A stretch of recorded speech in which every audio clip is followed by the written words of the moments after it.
Hi, welcome to everyone to another edition of our Med Talk series.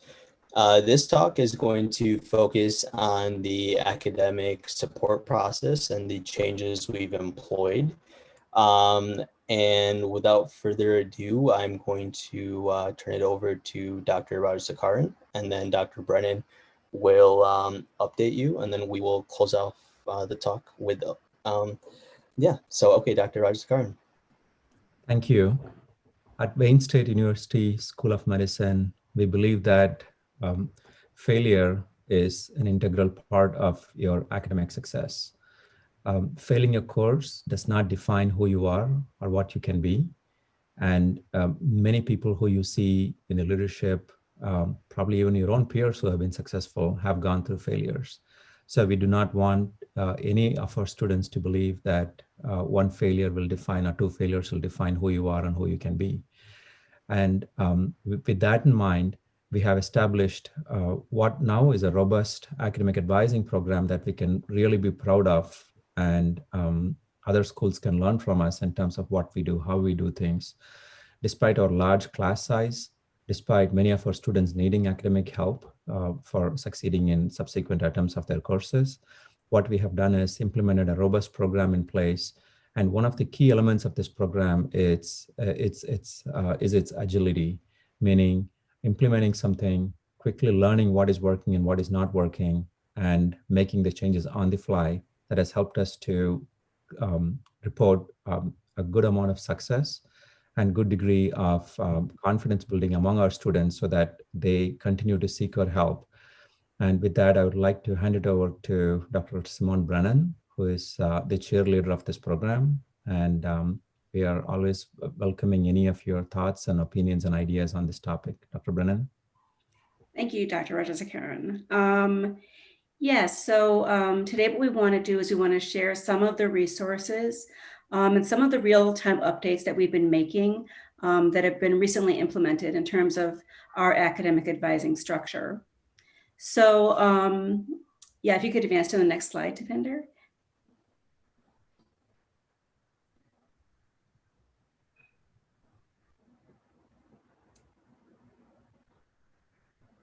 So some of the resources and updates that we have, first of all, in terms of,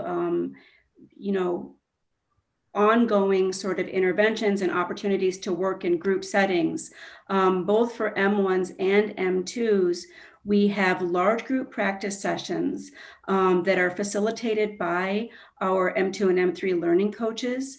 And these large group practice sessions are developed in conjunction with the Office of Learning and Teaching, faculty, and the learning coaches themselves.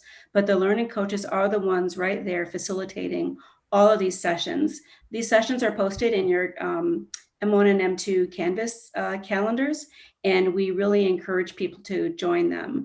We also have some small group practice sessions for M1s and M2s also, again, facilitated by learning coaches. Those are by invitation, and they're really targeted for people who could benefit from a little additional support. So we're really excited about those new kinds of sessions that we're doing, and those were just introduced this year. We also have, as Dr. Rajasekaran was mentioning, we work hard to be responsive to data. And what is the data telling us about how we're identifying students who could really use some support? And so one of the ways that that's recently been modified is with the formative quizzes. So formative quizzes, of course, will continue to provide some really important kind of self-quizzing opportunities for all of our learners. But students we are no longer using that criteria in terms of how we're determining who needs academic interventions. And that's because our data has shown us that it isn't the strongest criteria to be able to use to make sure that you're getting the help that you deserve and that you need. I also just wanted to point out that we always have ongoing one-on-one support, both for M2s and M1s and M2s with learning coaches. And then also we've started a new program. It's our M4 Advanced Learning Coach program. And this is really assigned, again, informed by the data that we're getting from our outcomes data and from our CQI department. But what we're doing here is we're really offering some intensive one-on-one support with really the top tier of content and learning experts in our student population. So that's a very exciting program that we started, and it's only been going on for about a week, but we're already starting to get some positive feedback and see some good results from that.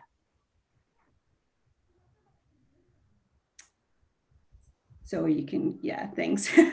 So I also wanted to point out the structure and the process for how, give you a visual graphic of how we're determining who can benefit, which students can benefit the most from support. And so there's a lot of detail on here. You will have access to this videotape. We're very happy to share this level of detail with students. But essentially what we're doing is we're looking at providing students with what we call layers of support. So depending on whether or not students are have any, course or exam failures, or whether they're just, right now struggling in a particular area, they need a little bit of something extra for low performance scores.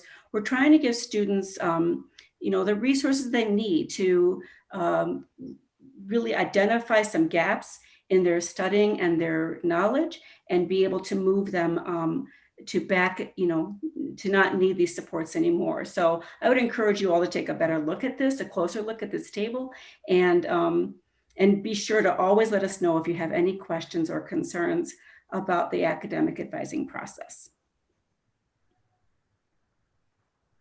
And then if you ever would like to connect with a one-on-one learning coach, please email us at olt@med.wayne.edu. All right, thank you so much, Dr. Rajsekaran and Dr. Brennan. Lastly, I'm just going to close this off, just kind of giving a little report on how the large and small group practice sessions have been going. So they've been, appreciate everyone from the learning coaches to everyone in attendance. We've received really positive feedback, and we've also had kind of some qualitative data as well, where our year one scores are a little improved compared to year two after we've implemented these supports. So again, I just touching upon what Dr. Rajsekaran was talking about with, it's okay to fail. It's just another stepping stone to success. And again, I just want to commend everyone's growth mindset. And yeah, so with that, I would just like to conclude this talk. If you have any questions, you can post them to the discussion board in the academic resources page. And yeah, thanks so much. And we look forward to seeing you at the next Med Talk. Happy Thanksgiving holidays for everyone. Yeah. Thanks so much, everyone. Have a great rest of your day.